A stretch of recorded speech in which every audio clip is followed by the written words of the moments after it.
বারবার ভগবানের কাছে চেয়ে এই মৎস্যকুলে জন্ম পেয়ে পৃথিবীতে আসার পরে বুঝি মা যে এখানে কত সুখ।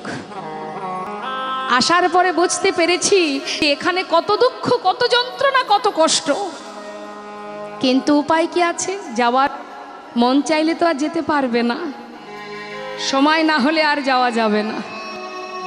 তা বলছে প্রভু গো, তুমি দুঃখ দাও আর কষ্টই দাও, তোমার সঙ্গী হয়ে যায় আর কিছু জানি না।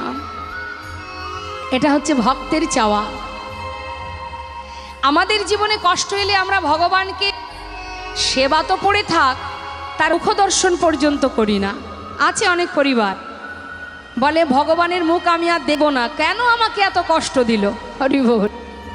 আছে এমনও কোনো নাস্তিক ব্যক্তি আছে, আমাকে কষ্ট দিয়েছে মানে আমি আর ভগবানকে ডাকবও না, তাকে সেবাও দেব না, সব বন্ধ। হরি বল।